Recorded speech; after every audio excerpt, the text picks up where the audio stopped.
नमस्कार, आज की बात में आपका स्वागत है। आज बड़े भारी मन से मैं आपसे गुजरात के मोरबी में हुए भयानक हादसे के बारे में कुछ बातें कहना चाहता हूं। हादसा कल शाम को हुआ, उसका दर्द पूरे देश ने महसूस किया, उसकी सिसकियां आज पूरे देश में सुनाई दी। हैंगिंग ब्रिज से गिरकर नदी में डूबकर मरने वालों की संख्या आज बढ़कर 134 हो गई। 75 लोग अभी भी घायल हैं, हॉस्पिटल्स में भर्ती हैं। मरने वालों में 34 1 से 10 साल की उम्र के बच्चे थे। 44 वो टीनेजर थे जिनकी उम्र 11 से 20 साल के बीच थी। जो जिंदगियां अभी शुरू भी नहीं हुई थी, उनका अंत हो गया। ये बातें दिल दहलाने वाली हैं, लेकिन आज जो सच सामने आया वो चौंकाने वाला है। जिस ब्रिज के टूटने से हादसा हुआ है, उस ब्रिज को सिर्फ 5 दिन पहले रेनोवेशन के बाद लोगों के लिए खोला गया था। सवाल है, जिस पुल की 7 महीने तक मरम्मत की गई हो, वो 100 घंटे से भी कम वक्त में कैसे गिर गया? इंडिया टीवी के रिपोर्टर्स ने इसकी तहकीकात की। कई हैरान करने वाली बातें सामने आई। पता लगा कि जो पुल गिरा है, उसकी मरम्मत का सिर्फ दावा किया गया था। असल में ब्रिज को रंग रोगन करके छोटी मोटी रिपेयरिंग के बाद पब्लिक के लिए खोल दिया गया। मैं आपको इसके सबूत दिखाऊंगा। जिस ब्रिज की क्षमता ज्यादा से ज्यादा 100 लोगों का वजन सहने की थी, उस ब्रिज पर 500 लोगों को जाने का टिकट दे दिया गया। मोरबी का प्रशासन कह रहा है कि ब्रिज का ठेका एक प्राइवेट कंपनी को दिया गया था। कंपनी ने ब्रिज को पब्लिक के लिए खोलने से पहले किसी तरह का फिटनेस सर्टिफिकेट नहीं लिया था। लेकिन सच यह है कि पूरे शहर में कैंपेन हो रहा था, विज्ञापन छप रहे थे कि ब्रिज खुल गया है। ब्रिज का उद्घाटन कंपनी के मालिक ने किया। सारे शहर को पता था कि हैंगिंग ब्रिज खुल गया है, तो फिर प्रशासन कैसे कह सकता है कि उसे कुछ पता ही नहीं था? जब बिना फिटनेस सर्टिफिकेट के ब्रिज का उद्घाटन कर दिया गया, तो नगर पालिका ने इस पर एक्शन क्यों नहीं लिया? क्या अफसर किसी हादसे का इंतजार कर रहे थे? ब्रिज को रिपेयर करने में कितनी लापरवाही बरती गई, किस तरह सुरक्षा के साथ खिलवाड़ किया गया, इसके सारे सबूत आज मेरे पास हैं। और आप भी जब ये प्रूफ देखेंगे, तो आप भी कहेंगे कि इस हादसे के लिए जिम्मेदार कंपनी और इसके अफसरों के खिलाफ गैर इरादतन हत्या का नहीं, मास मर्डर का केस दाखिल होना चाहिए। सबसे पहले तो आपको यह बता देता हूं कि 143 साल पुराने इस ब्रिज को 7 महीने पहले मरम्मत के लिए ही बंद किया गया था, क्योंकि इस ब्रिज को खतरनाक माना गया था, डेंजरस था। लेकिन मरम्मत कैसी हुई, यह मैं आपको दिखाता हूं। यह ब्रिज अंग्रेजों के जमाने में 1879 में बना था। 233 मीटर लंबा यह ब्रिज सिर्फ 4.5 फीट चौड़ा था। मोरबी नगर पालिका ने इसी साल मार्च में यह bridge Oreva group of company से जुड़े ट्रस्ट को 15 साल की लीज पर दिया। इसके तहत इस पुल के मेंटेनेंस, साफ सफाई, सिक्योरिटी और टिकट वसूली की जिम्मेदारी इसी कंपनी की थी। मार्च से लेकर अक्टूबर तक, यानी 7 महीने कंपनी ने इस पुल में रेनोवेशन का काम करवाया, मरम्मत का काम करवाया। दावा यह किया जा रहा है कि इस काम में करीब 2 करोड़ रुपए खर्च किए गए। कंपनी ने गुजराती नव वर्ष के दिन इस पुल का उद्घाटन भी कर दिया। पता चला कि ब्रिज को पब्लिक के लिए खोलने से पहले न तो इसका सेफ्टी ऑडिट कराया गया और न ही नगर पालिका की तरफ से इसे क्लियरेंस दी गई। इसके बाद 100 लोगों की कैपेसिटी वाले ब्रिज पर जाने के लिए 500 लोगों को टिकट बेच दिए गए। इसके बाद क्या हुआ, इसकी भयानक तस्वीर पूरा देश कल से देख रहा है, आंखों में आंसू भरकर देख रहा है। आज हमारे संवाददाता पवन नारा ने टूटे हुए ब्रिज का पूरा जायजा लिया। पवन नारा को एक के बाद एक सारी खामियां सामने दिखाई दे गई।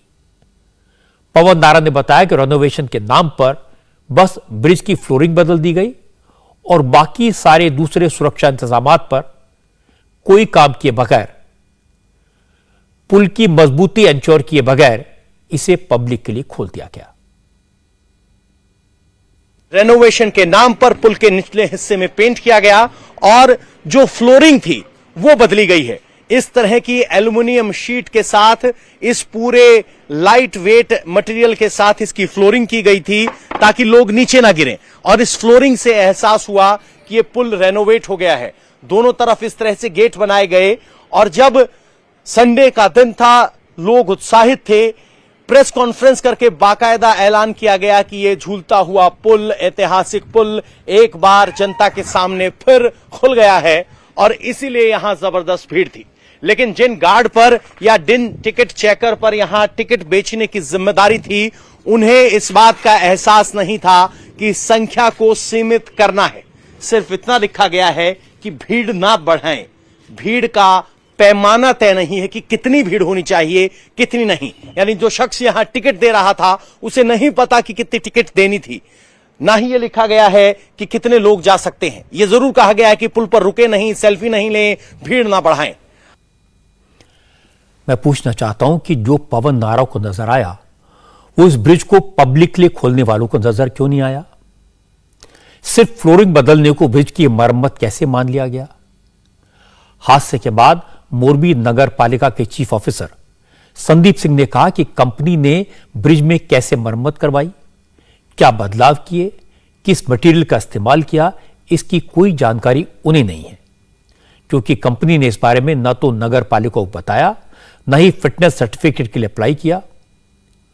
पुलिस कह रही है कि गड़बड़ी कहां हुई, लापरवाही किसकी है, फिटनेस सर्टिफिकेट लिए बगैर ब्रिज को क्यों खोल दिया गया, इन सारे सवालों के जवाब जांच के बाद मिलेंगे। लेकिन मेरे पास जो तस्वीरें आई हैं उन्हें देखने के बाद जांच की बहुत ज्यादा गुंजाइश बचती नहीं है। आप ये जानकर परेशान होंगे कि 143 साल पुराने ब्रिज की मरम्मत के नाम पर सिर्फ कॉस्मेटिक बदलाव हुए। पवन नारा ने बताया कि जिन लोहे के वायर पर ब्रिज का वजन टिका होता है, जो सस्पेंशन वायर होते हैं, वो किनारे से गल गए थे। उन्हें रिप्लेस करने के बजाय उन्हें एक लोहे की रॉड से वेल्ड कर दिया गया। पवन नारा की रिपोर्ट देखेंगे तो आपको समझ आ जाएगा कि यह ब्रिज 5 दिन भी कैसे चल गया। इस ब्रिज की हालत तो यह थी कि इसे तो पहले दिन ही टूट जाना चाहिए था। मोरबी का यह झूलता पुल किले को इंजीनियरिंग कॉलेज की तरफ से जोड़ता है और यहां हम पहुंचे हैं और यहां पहुंचने के बाद लापरवाही के सबूत साफ नजर आते हैं। साफ नजर आता है कि पुल फिट नहीं था। हम ऐसा क्यों कह रहे हैं, जरा ये देखिए, ये पुल का वो हिस्सा है जो दूसरे छोर पर आकर जुड़ता है और जो ये हरे सरिये हैं जो ऊपर तार से जुड़े हुए हैं, नीचे गले हुए थे और गले हुए हिस्से पर वेल्डिंग करके नया हिस्सा जोड़ दिया गया, जबकि इस पूरे तार को बदले जाने की जरूरत थी। सिर्फ ये ही नहीं, अगला देखिए, अगले में भी आपको ये मोटा सरिया जंग लगा हुआ स्पष्ट दिखाई देगा, जिसको वेल्डिंग करके इस प्लेटफॉर्म को अटैच किया गया है। 1, 2, अगला चलिए, अगला अगर वहां जाएंगे तो वहां भी सरिये की स्थिति आपको कुछ वैसी ही नजर आएगी। जंग लगा हुआ छोटा सरिया, बाकायदा वेल्डिंग करके उसे सरिया अटैच किया गया और उसके बाद ये पोडियम लगाया गया।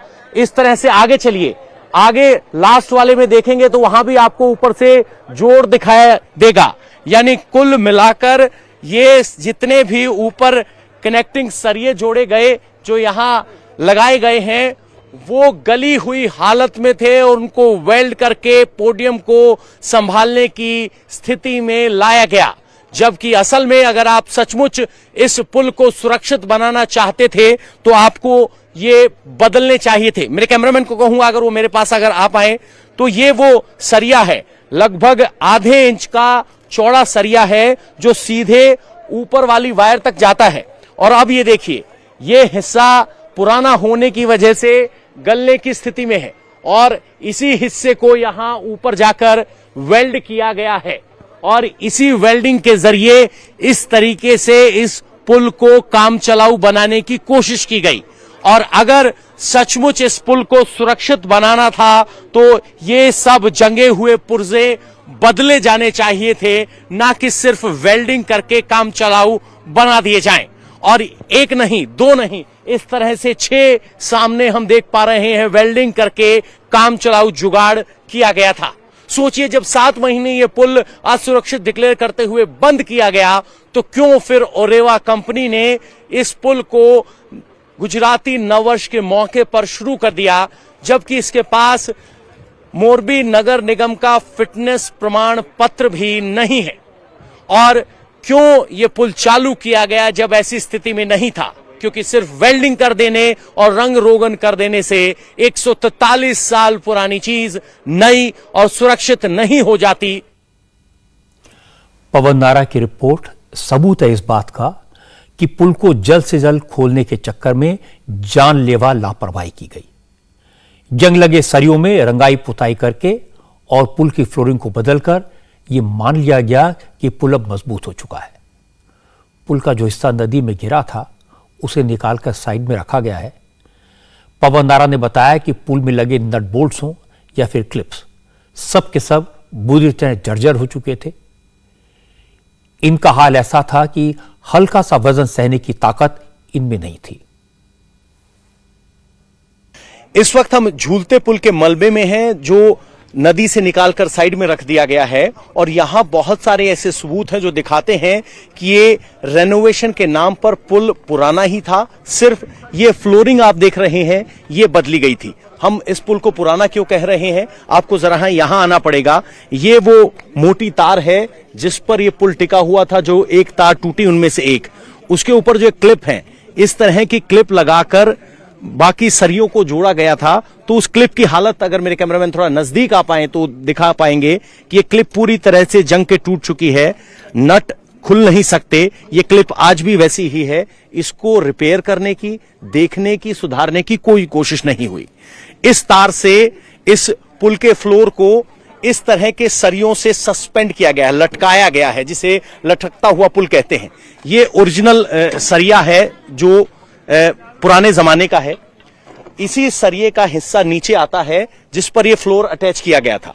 चूंकि यह सरिया नीचे से गल गया, तो यहां सरिये का दूसरा निचला हिस्सा यहां से जोड़कर फ्लोर को अटैच कर दिया गया। और इस तरह का जुड़ाव सिर्फ यहां नहीं, ये देखिए, इस वाले हिस्से में भी आप देखेंगे तो पुराना सरिया छोटा पड़ रहा था, उसके नीचे दूसरे हिस्से में सरिये को वेल्ड करके जोड़ा गया। तो जो जंग के हिस्से थे, जो सीधे नजर के सामने आ रहे थे, उनको वेल्ड करके जोड़ा गया और इस सस्पेंशन ब्रिज को खोल दिया गया। लेकिन जो हिस्से ऊपर रस्सी पर थे, ना उन पर पेंट हुआ, ना उनकी मरम्मत हुई, ना उनका इंस्पेक्शन हुआ। उसका सबूत ये देखिए, ये आपको हरा पेंट दिखाई दे रहा है, ये सिर्फ कुछ 4 या 5 फीट तक का है। ओरिजिनल जो ये सरिया है, ये देखिए, पेंट के नीचे आपको जंग स्पष्ट दिखाई देगा और इस पे पेंट करने की कोशिश भी नहीं की गई। यानी जो नजर के पार है वो सब ठीक है, ये मान लिया गया।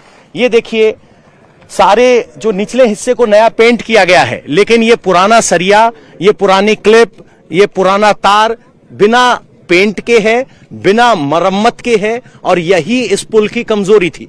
माना गया कि फ्लोरिंग बदल दी जाएगी तो पुल मजबूत हो जाएगा, लोग आ जा पाएंगे। लेकिन यह नहीं सोचा गया कि 143 साल पुरानी लोहे की तार जो उस वक्त इंग्लैंड से आई थी, क्या उसमें जंग नहीं लगा होगा? और इस जंग के सबूत यहां हर जगह मौजूद हैं।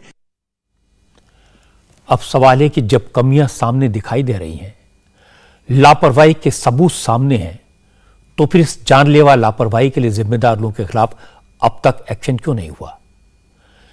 जवाब यह मिला कि पुलिस ने इस मामले में अब तक 9 लोगों को अरेस्ट किया है, लेकिन जो लोग गिरफ्तार किए गए हैं वो छोटे मोटे लोग हैं। जिन 2 लोगों को पुलिस ने गिरफ्तार किया है उनमें से 3 सिक्योरिटी गार्ड हैं, 2 टिकट काटने वाले क्लर्क हैं, 2 ठेकेदार हैं और 2 ओरेवा कंपनी के मैनेजर हैं। आज हमने 9 लोगों को अरेस्ट किया है। ये 9 लोग, कल हमने जो एफआईआर की थी उसके अंदर 304, 308 और 114 की जो धाराएं हैं उसके तहत हमने दाखिल की थी। उसमें से जो 9 लोग अरेस्ट किए गए हैं उनकी जो पूरी विगत है, उसमें से दीपक भाई नवीन चंद्र भाई पारेख, एज 44, ઓરિવા કંપનીમાં મેનેજર છે. दूसरा દિનેશભાઈ મનસુખભાઈ દવે, ये પણ ઓરિવા કંપની के अंदर मैनेजर है. तीसरा मनसुखभाई वालजीभाई टोपिया, एज 59, ये टिकट क्लर्क का काम करते हैं. चौथा मदरभाई लाखाभाई सोलंकी, ये भी वहाँ टिकट क्लर्क का काम करते हैं. उद्घाटन के महज 5 दिन बाद पुल टूट गया. 134 लोगों की जान चली गई. लेकिन 26 अक्टूबर को, सिर्फ 5 दिन पहले, इसी ब्रिज के उद्घाटन के मौके पर ओरेवा कंपनी के मालिक दावा कर रहे थे कि इस पुल को 8-10 साल तक तो कोई हिला नहीं सकता. ओरेवा कंपनी के मालिक जयसुख पटेल कह रहे थे इस पुल का रेनोवेशन का काम एक्सपर्ट कंपनियों से करवाया गया है. पुल को बहुत मजबूती मिली है. अब यह पुल मोरबी ही नहीं बल्कि पूरे गुजरात के लिए अट्रैक्शन बनेगा. एनआरआई गुजराती भी इसे देखने आएंगे. थोड़े दिनों बाद यह रंगीन लाइट लगाकर इसे रात को भी खोल दिया जाएगा.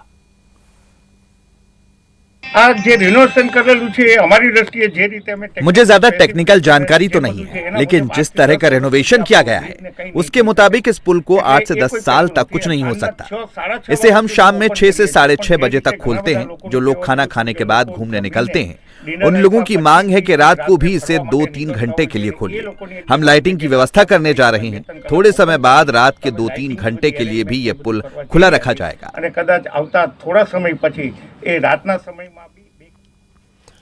अब जरा सोचिए, जयसुख भाई पटेल ब्रिज के उद्घाटन के मौके पर दावा कर रहे थे कि 8-10 साल तक ब्रिज को कोई हिला भी नहीं पाएगा.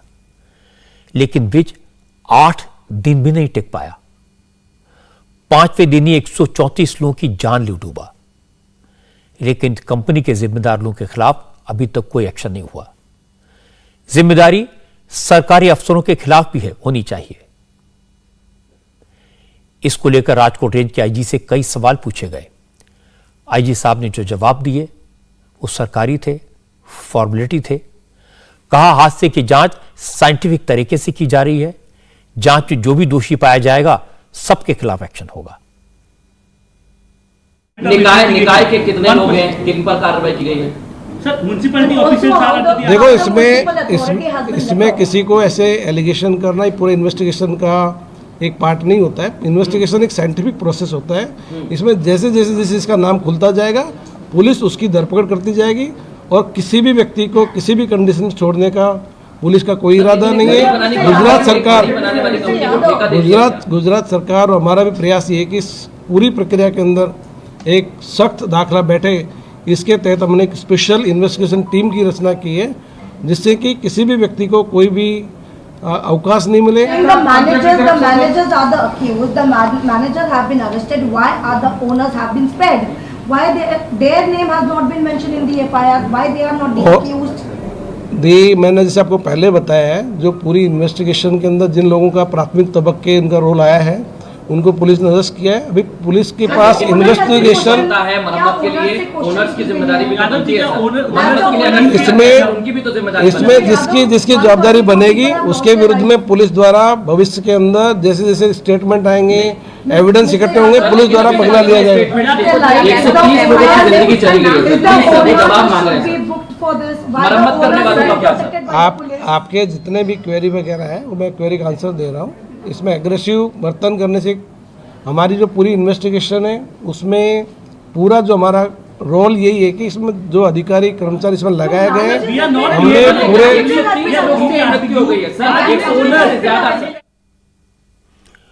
मोरबी में मच्छू नदी के किनारे कई एजेंसियों के लोग पहुंच चुके हैं. दिन भर वहां सबूतों को इकट्ठा करने का काम चलता रहा. एसआईटी और एफएसएल की टीम ने हादसे की जगह पर जाकर जांच की.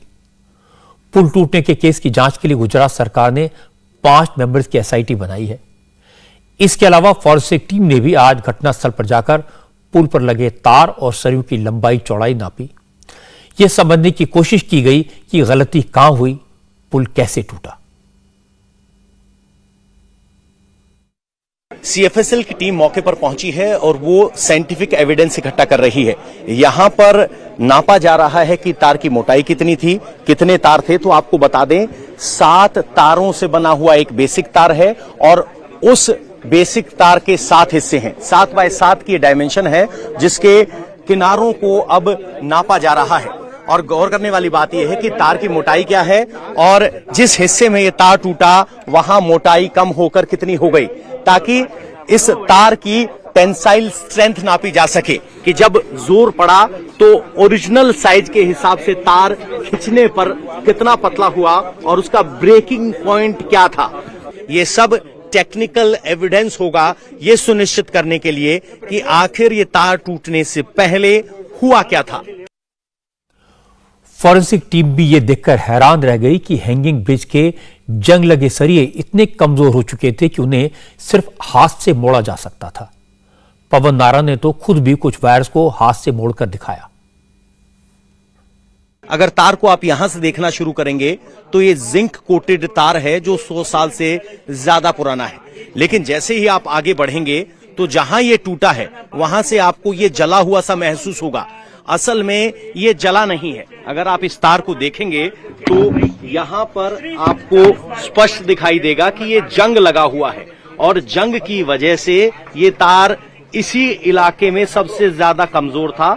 जंग की वजह से ये तार यहां जहां से टूटा है काला पड़ गया है और जब दबाव बढ़ा तो यहां तार की मोटाई ज्यादा है और यहां खिंचते खिंचते ये पतला हो गया है।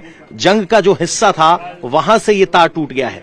ये तार देखिए, ये तार की मोटाई यहां जितनी है यहां आते आते एक आधी रह जाती है, यानी ये इस तार का सबसे वीकेस्ट पॉइंट था और ये वीकेस्ट पॉइंट यहां दिख रहा है। देखिए ये तार यहां टूटा है। जरा मेरे कैमरामैन जरा नजदीक आए तो ये तार का हिस्सा देखिए।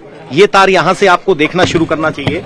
देखिए लोहे का तार है, ये लोहे का तार है। यहां देखिए मैं अपने हाथ से बड़ी आसानी से इसको मोड़ पा रहा हूं क्योंकि ये इतना पतला और कमजोर है। ये तार जला हुआ था, जंगा हुआ था, जिसकी वजह से जब दबाव पड़ा तो ये तार टूट गया। इसी तार को अगर आप ऊपर से देखेंगे तो यहां आप इसकी पॉलिश की गई है, जिंक पॉलिश कहते हैं, जिससे जंग नहीं होता, लेकिन ये पॉलिश यहां से उतर गई है और जब पानी इसके अंदर जाता है तो यहीं से तार कमजोर होने लगता है। और यही वजह थी कि अलग अलग हिस्सों से ये तार कमजोर था और टूट गया। और इस तार के हिस्से को आप देखकर ये समझ सकते हैं कि देखिए ये तार यहां चमक रहा था, यहां कमजोर है और यहां आकर ये तार टूट गया। अब इस बात में कोई शक नहीं है कि ब्रिज को मरम्मत करने वाली कंपनी ने लापरवाही की, ब्रिज के रेनोवेशन के काम को ठीक से नहीं किया, ब्रिज को कमजोर छोड़ दिया। अब सवाल है कि जिस कंपनी को ब्रिज की देखरेख का काम सौंपा गया उसके पास क्या एक्सपर्टीज थी, क्या अनुभव था। ये Oreva group of companies electronic watches, calculators, home appliances और एलईडी बल्ब बनाती है। इस कंपनी को पुल बनाने का, सड़क बनाने का या फिर सिविल इंजीनियरिंग के किसी काम का कोई एक्सपीरियंस नहीं है। अब सवाल है फिर इस कंपनी को ब्रिज की मरम्मत का काम क्यों सौंपा गया। यह सवाल गुजरात के farmer deputy chief minister Nitin Patel से आज पूछा गया। नितिन पटेल ने बताया कि इस ब्रिज की मरम्मत से लेकर इस ब्रिज को खोलने तक किसी स्टेज पर सरकार की कोई भूमिका नहीं थी। नितिन पटेल ने कहा कि ब्रिज की मरम्मत का काम नगर पालिका ने ओरेवा कंपनी को क्यों दिया, किस आधार पर दिया, ये सारी बातें जांच के बाद सामने आ जाएंगी। कि मोरबी नगर पालिका के हस्तक का ये काम था। ये पुराना जो पुल था उसको रिनोवेट करके फिर उसको पब्लिक के लिए चलाना, ये काम मोरबी नगर पालिका ने इस एजेंसी को दिया था। इसमें गुजरात सरकार का डायरेक्ट या इनडायरेक्ट कोई रोल नहीं है। गुजरात सरकार की किसी भी प्रकार की मंजूरी भी इसमें लेने की जरूरत नहीं है। ये नगर पालिका यानी कि म्युनिसिपैलिटी के अधिकार में आती हुई ये बात उन्होंने की है। देखिए घड़ी बनाने की कंपनी है, पुरानी है, मोरबी की कंपनी है, ये सब सही बात है, लेकिन किस हिसाब से, किस क्वालिफिकेशन के आधार पर मोरबी नगर पालिका ने उसको ये काम दिया, वो मोरबी नगर पालिका ने तय किया होगा। उसमें अब जब ये सब विषय की जांच होगी कि मोरबी नगर पालिका ने किस तरह इस कंपनी को ये पुल का काम दिया जिसकी जानकारी काम की ये कंपनी के पास नहीं थी। अफसरों के लिए, मंत्रियों के लिए, नेताओं के लिए ये कहकर निकल जाना आसान है कि जांच के बाद जो भी दोषी पाया जाएगा उसके खिलाफ एक्शन होगा। लेकिन जिन लोगों ने अपने परिजनों को खोया है, जिन लोगों ने हादसे की तस्वीरों को देखा है, उन लोगों को इस तरह के जवाबों से संतुष्ट नहीं किया जा सकता, क्योंकि हादसे के वक्त की तस्वीरें विचलित करने वाली हैं। मोरबी में कल शाम करीब 6:30 बजे मौत का तांडव देखने को मिला। पलक झपकते ही 150 लोग मौत के मुंह में समा गए। लोग ब्रिज पर घूमने गए थे, हैंगिंग ब्रिज का मजा लेने गए थे और ब्रिज वाकई में हिलने लगा। शुरू में लोगों को मजा आया, लोगों को लगा इसीलिए से झूले वाला पुल कहते हैं, लेकिन कुछ ही सेकंड में ब्रिज पर मौजूद कुछ लोगों को समझ में आ गया कि गड़बड़ है। लोग ब्रिज की साइड में लगी जालियों को पकड़कर संभलने की कोशिश करने लगे, लेकिन जब तक लोग कुछ कर पाते, किनारे की तरफ भाग पाते, तब तक ब्रिज टूट गया और करीब 40 फीट की ऊंचाई से लोग सीधे नदी के पानी में गिरे। ये ब्रिज के गिरने के बाद की हालात है। जब यह हादसा हुआ उस वक्त प्रधानमंत्री नरेंद्र मोदी एकता नगर में थे, नर्मदा की आरती कर रहे थे। चीफ मिनिस्टर भूपेंद्र पटेल भी वहीं मौजूद थे। जैसे हादसे की खबर आई, मोदी ने तुरंत चीफ मिनिस्टर को मौके पर भेजा। कुछ ही देर में NDRF, SDRF, coast guard, navy के माकोस, एयरफोर्स के गरुड़ कमांडोज की टीमें मौके पर पहुंच गई। रेस्क्यू ऑपरेशन में जरा भी देर नहीं हुई, लेकिन अंधेरा हो गया था, इसलिए बचाव के काम में दिक्कतें भी आई।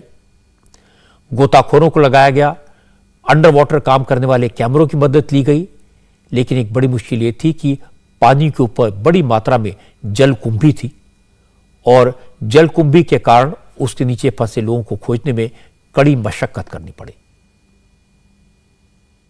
कितना डिफिकल्ट है ये रेस्क्यू ऑपरेशन। यहाँ पे आपको मैं दिखाऊं, अगर आप देखें यहाँ साइड में देखिए कितनी वीड्स हैं यहाँ पे। ये जो झाड़ झाड़ियां जो होती हैं नदी के पानी के साथ बह करके यहाँ आ जाती हैं। इसके बीच में से एक तो आपको जाना है, यहाँ पे आप देखेंगे इसके बीच में से ये बोट लेकर के जाना अपने आप में काफी चैलेंजिंग हो जाता है।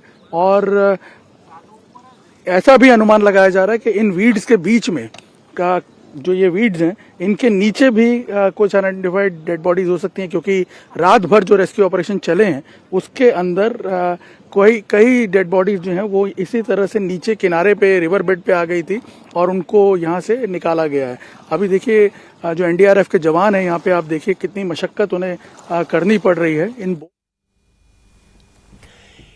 एक कंपनी की लापरवाही के कारण मोरबी की हर गली में आज मातम है। 134 लोगों की मौत हुई है। कई परिवार तो पूरी तरह उजड़ गए हैं। कुछ परिवारों में बच्चों की मौत हुई, बड़े लोग बच गए। एक 8 महीने की गर्भवती महिला की मौत हो गई। राजकोट के एमपी मोहन कोदारिया के 12 रिश्तेदारों की मौत हुई है। एक परिवार के 8 लोग नदी में डूब गए। 4 दोस्त ब्रिज पर घूमने गए थे, चारों की मौत हो गई। इन लड़कों की उम्र 20 साल के आसपास थी। मोरबी के शमशान में 4 दोस्तों की चिता एक साथ चली। परिवार वालों ने कहा कि पुल पर क्षमता से ज्यादा लोगों को जाने दिया गया। मुनाफाखोरी के चक्कर में यह किया गया, इसलिए यह हादसा हुआ। एक पिता ने बताया कि उसे अपने बेटे की बॉडी तलाशने में कई घंटे लग गए। कई हॉस्पिटल्स के चक्कर काटने पड़े, तब जाकर बेटे का शव मिला। इस शमशान गृह में मोरबी का जो सबसे पुराना शमशान गृह है, यहाँ पे 4 चिताएं एक साथ जल रही हैं, 1, 2 और इधर मैं अगर आपको दिखाऊं यहाँ पे 2 और चिताएं जल रही हैं ये। और आपको सुन के बहुत ही टची फील करेंगे आप कि ये चारों चिताएं जो हैं ये चारों दोस्त हैं और एक साथ ही गए थे। ये झूले पे घूमने गए थे, छुट्टी का आखिरी दिन था और आप देखिए ये बताया जा रहा है कि करीब सबकी उम्र ही 20 से साल के आसपास है और ये एक साथ ही बचपन से रहे हैं। पर थोड़ा उन लोगों की गलती है कि ज्यादा जो उसने अंदर लोगों को जाने दिया, वो गलती उन लोगों को नहीं करनी चाहिए थी। 100 की कैपेसिटी है तो 100 ही आदमी जाने देना, 25-25 की टुकड़ी भेजे, एक साथ 500-600 लोग को भेज दिया उसने टिकट के लिए, तो क्या प्रॉब्लम होगी। मोरबी के परिवारों का, वहां के लोगों का दुख बयान करने के लिए मेरे पास शब्द नहीं है। ये सही है कि हादसे के तुरंत बाद पुलिस प्रशासन ने रेस्क्यू ऑपरेशन का काम मुस्तैदी से किया, सारी ताकत लगा दी गई, 2 घंटे में एफआईआर भी हुई, आज 9 लोगों को गिरफ्तार भी कर लिया गया। लेकिन आज जो सवाल उठे हैं वो बहुत रेलेवेंट हैं। कंपनी के मैनेजर, क्लर्क और ठेकेदार को तो पकड़ लिया गया, लेकिन कंपनी और उसके ओनर का नाम एफआईआर में क्यों नहीं है? इस ब्रिज की मजबूती की गारंटी का एग्रीमेंट तो कंपनी के मालिक मनसुख भाई और जिला कलेक्टर के बीच हुआ था। उनसे सवाल कौन पूछेगा? सवाल यह कि वो अफसर कौन थे जिन्होंने इस पुल की रिपेयर की जांच किए बगैर उसे पब्लिक के लिए खोलने की परमिशन दी? क्या जिस कंपनी को पुल के रिपेयर और मेंटेनेंस का काम दिया गया था उसके पास ऐसा काम करने का कोई अनुभव था या नहीं? इन सारे सवालों के जवाब मिलने बाकी हैं। लेकिन सबसे जरूरी है कि यह इंप्रेशन न जाए कि सरकार किसी को बचाने की कोशिश कर रही है। ज्यादातर केसेस में बात तभी बढ़ती है जब लगता है कि सरकार कुछ छिपाने की कोशिश कर रही है या किसी की काली करतूतों पर पर्दा डालने की कोशिश कर रही है। और जब जब ऐसा होता है तो राजनीतिक विरोधियों को पूरा पूरा मौका मिलता है। गुजरात में तो वैसे भी चुनाव होने वाले हैं और विरोधी दल आंख गड़ाए बैठे हैं। नरेंद्र मोदी कल मोरबी जाएंगे, जिन लोगों की मौत हुई है उनके परिवार वालों से मिलेंगे, जो हॉस्पिटल में हैं उनका हाल जानेंगे। लेकिन मोदी को इस घटना की कितनी पीड़ा है, कितना दर्द है, यह दिन में कई बार दिखा। दिन में 2 बार ऐसा हुआ कि जब नरेंद्र मोदी का गला फर आया। आज मोदी ने कहा कि वो तुरंत मोरबी जाना चाहते हैं, लेकिन क्या करें, कर्तव्य से बंधे हुए हैं। नगर में हूं, पर मेरा मन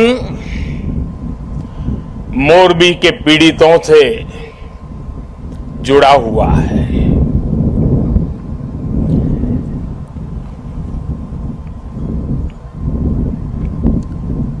शायद ही जीवन में बहुत कम ऐसी पीड़ा मैंने अनुभव की होगी। एक तरफ दर्द से भरा पीड़ित दिल है और दूसरी तरफ कर्म और कर्तव्य का पथ है। इस कर्तव्य पथ की जिम्मेवारी को लेते हुए मैं आपके बीच में हूं, लेकिन करुणा से भरा मन उन पीड़ित परिवारों के बीच में है। हादसे में जिन लोगों को अपना जीवन गंवाना पड़ा है, मैं उनके परिवारों के प्रति अपनी संवेदना व्यक्त करता हूं। नरेंद्र मोदी ने भरे गले से अपनी बात कही, अपना दुख प्रकट किया। अब से थोड़ी देर पहले मोदी ने एक हाई लेवल मीटिंग बुलाई है। इस मीटिंग में chief minister, state home minister, Gujarat के चीफ सेक्रेटरी, डीजीपी और डिजास्टर मैनेजमेंट अथॉरिटी के अफसर मौजूद थे।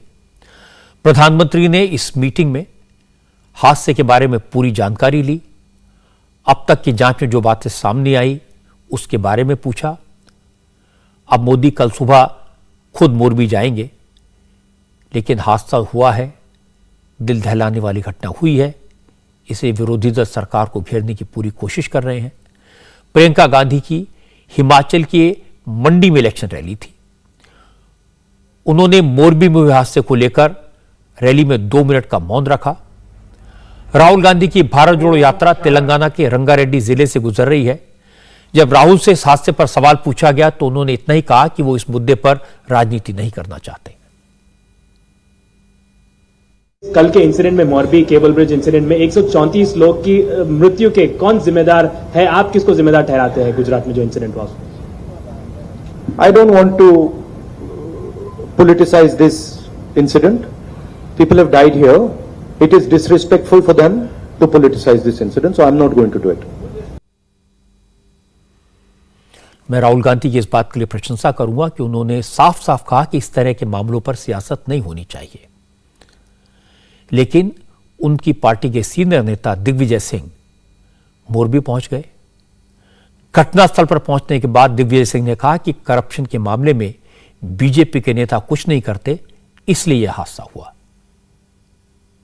मैं कोई विवरण नहीं कर सकता कितनी गैर जिम्मेदारी ढंग से इस प्रशासन ने काम किया है। कोई नियम नहीं, कोई कानून नहीं, जो भाजपा के नेता कहें वो सही। बड़ी से बड़े दुर्घटना हो जाए कोई कार्रवाई नहीं, बड़े से बड़ा भ्रष्टाचार का प्रकरण हो जाए कोई कार्रवाई नहीं। अब यही घटना ले लीजिए, 190 लोग तो प्रमाणित रूप से मर चुके हैं। यहाँ के स्थानीय एमपी साहब की बहन का पूरा परिवार नष्ट हो गया है। क्या इसकी इजाजत ली गई नगर पालिका से? क्या प्रशासन को सूचित किया गया?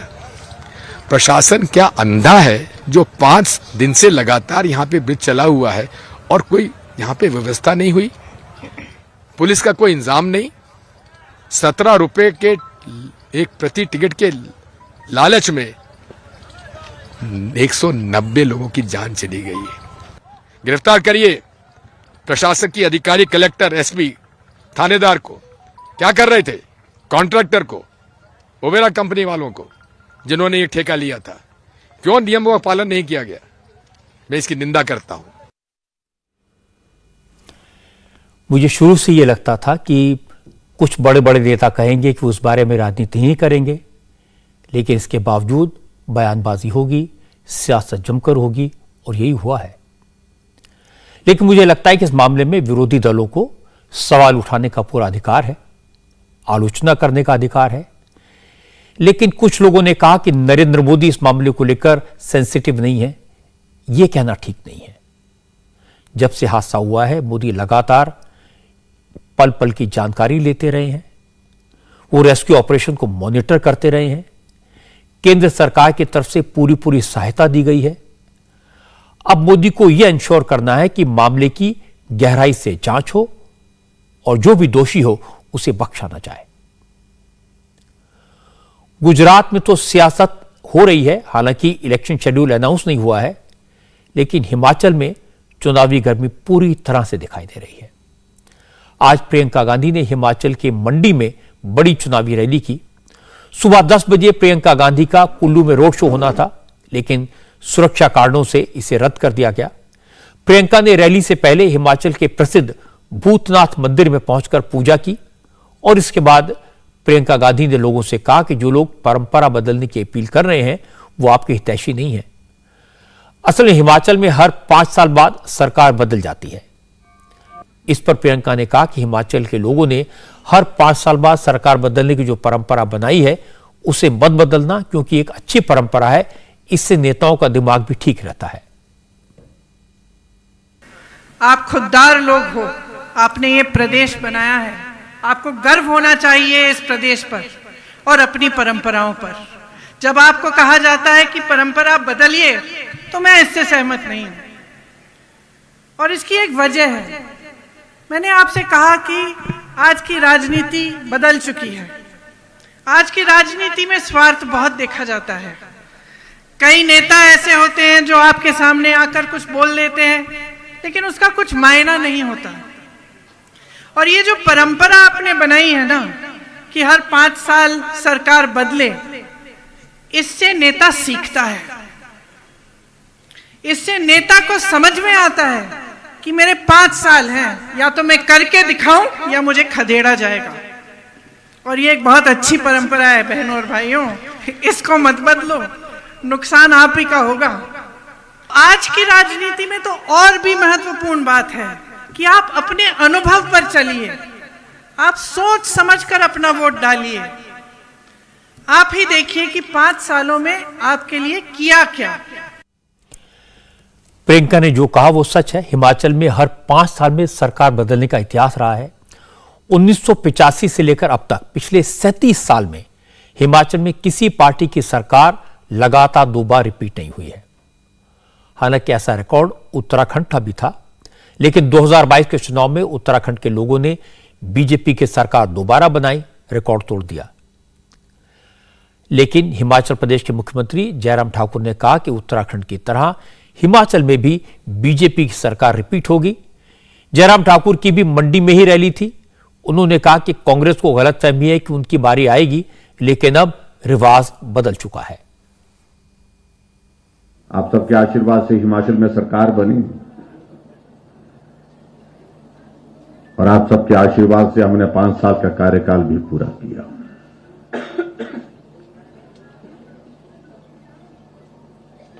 हमारे विरोधी कई तरह की बातें करते रहते थे। उस द्वारा बौनी तो बौनी बहुत चलने जाने की, लेकिन गलतफहमी दूर हो गई उनकी। अब थोड़ी सी गलतफहमी और रह गई, जो उनको लग रहा है कि बारी के हिसाब से उनकी बारी है, ये भी मुझे लगता है कि दूर करनी है अब की बार। और हिमाचल में बारी का दौर खत्म हो गया भाइयों। और हम उनको यही बात कह रहे हैं कि भाई रिवाज बदल गया। उत्तराखंड में बोल रहे थे कि हमारी बारी है, बारी तो नहीं आई भाई, बारी का दौर समाप्त हो गया।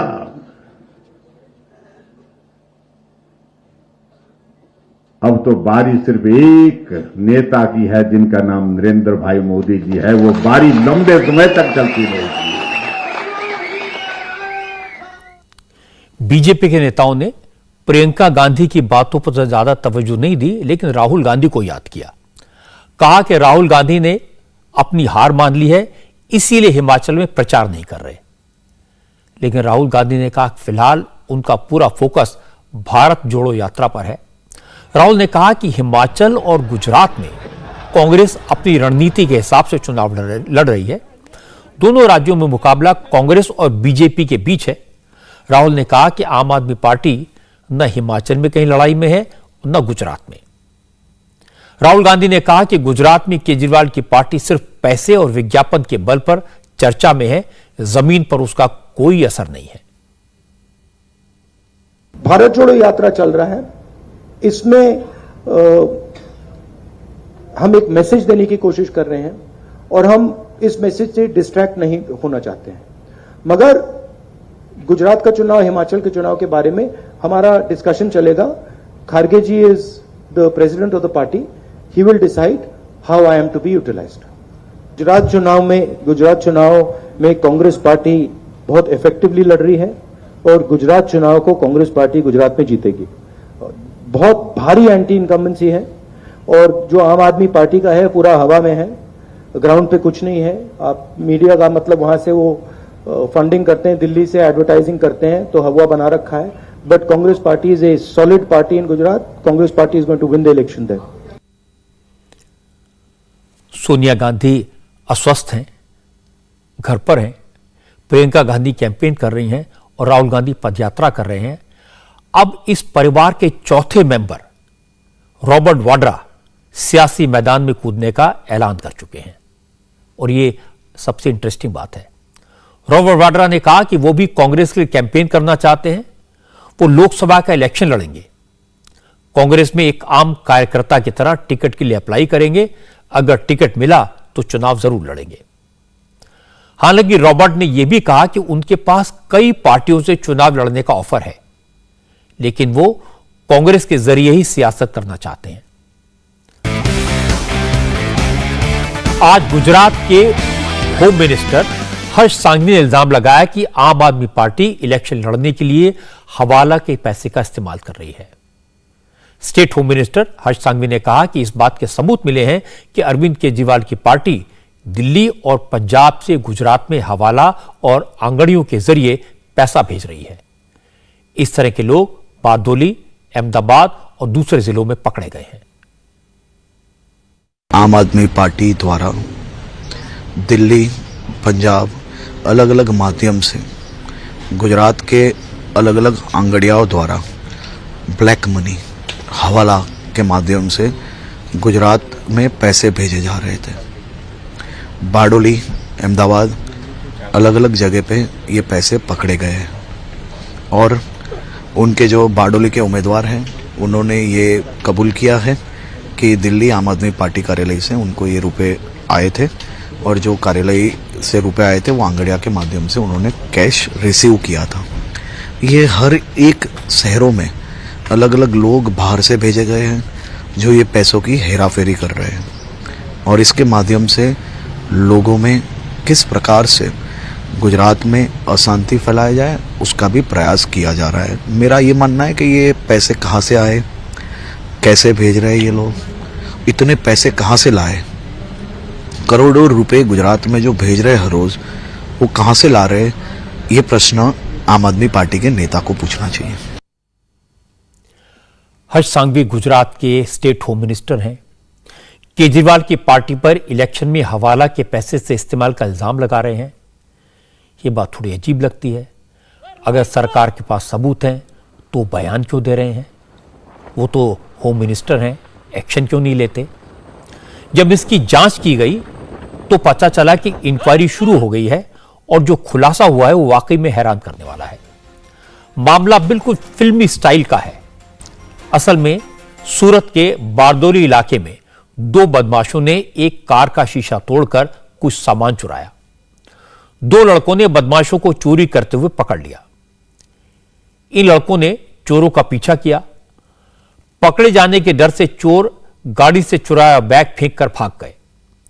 जो लड़के पीछा कर रहे थे उन्होंने यह बैग पुलिस के हवाले कर दिया और पुलिस यह देखकर आश्चर्य में पड़ गई कि इस बैग में नोट भरे हुए थे, 20 लाख रुपए थे। पुलिस जब बैग के मालिक के बारे में पता करने की कोशिश कर रही थी उसी वक्त बारडोली असेंबली सीट से आम आदमी पार्टी के उम्मीदवार राजेंद्र भाई सोलंकी भी पुलिस स्टेशन में पहुंच गए। सोलंकी साहब ने अपना बैग पहचान लिया। ड्राइवर से जब पूछताछ हुई तो सौरभ पाराशर नाम के इस ड्राइवर ने कहा उन्हें यह पैसा राजेंद्र भाई ने अल्पेश सिंह ठाकुर नाम के शख्स तक पहुंचाने के लिए दिया था। मजे की बात है कि राजेंद्र भाई सोलंकी अपने बैग की पहचान कर चुके थे, लेकिन वो ये नहीं बता पाए कि उनके बैग में पैसा कहां से आया।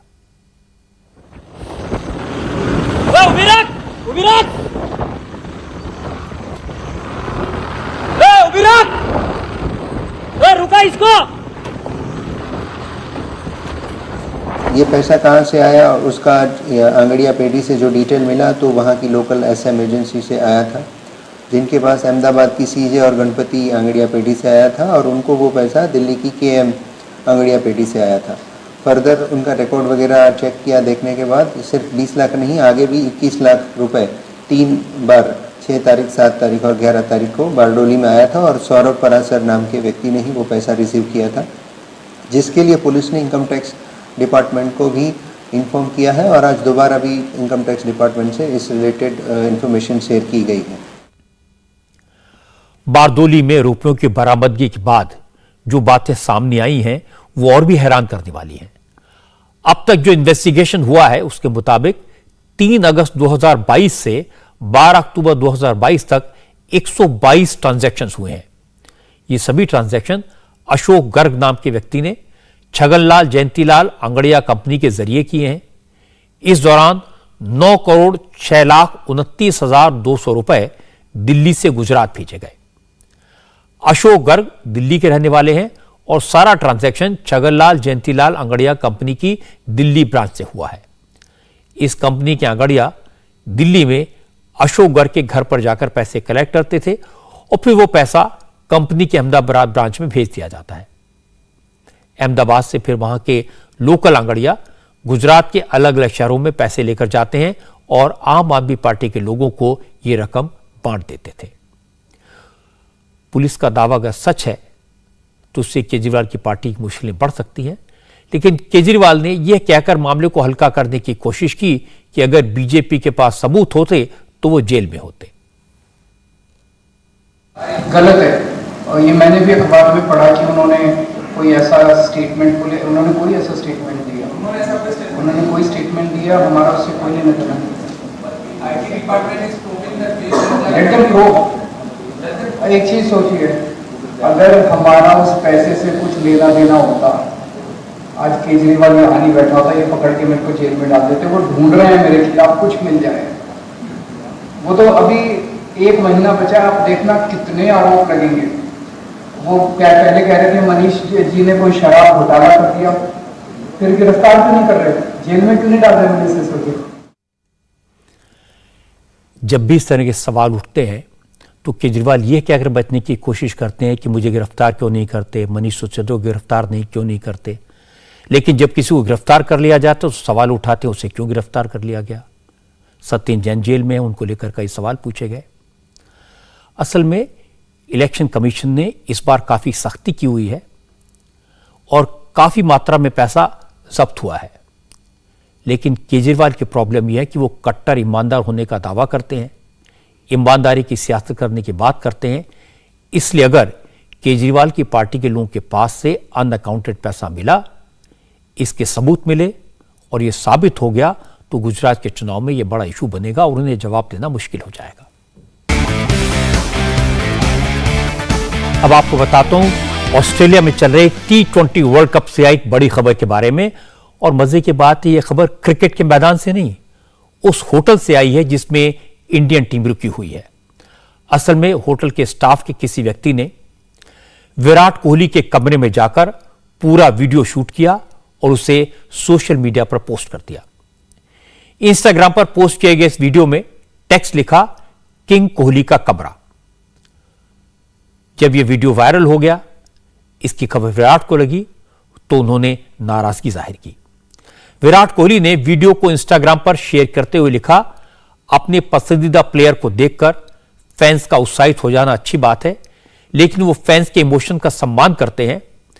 पर जिस तरह से उनके होटल रूम का वीडियो बनाया गया, ये उनकी प्राइवेसी में सीधा सीधा दखल है। विराट ने कहा कि कमरे का वीडियो बनाकर उनके पर्सनल स्पेस में घुसपैठ की गई है, जो ठीक नहीं है। सभी को अपने पसंदीदा प्लेयर्स के पर्सनल स्पेस का सम्मान करना चाहिए। फैंस को खिलाड़ियों की प्राइवेसी को ध्यान में रखना चाहिए, लक्ष्मण रेखा पार नहीं करनी चाहिए। विराट कोहली के होटल रूम का वीडियो पोस्ट करने पर विराट के वाइफ अनुष्का ने काफी नाराजगी जताई। अनुष्का ने भी इंस्टाग्राम पर पोस्ट लिखकर इसे प्राइवेसी में दखल देने वाली घटिया हरकत करार दिया। ऑस्ट्रेलिया के क्रिकेटर डेविड वार्नर ने भी विराट के कमरे का वीडियो बनाने और सोशल मीडिया पर इसे पोस्ट करने का विरोध किया। कहा, जिसने भी ऐसा किया उसे शर्म आनी चाहिए।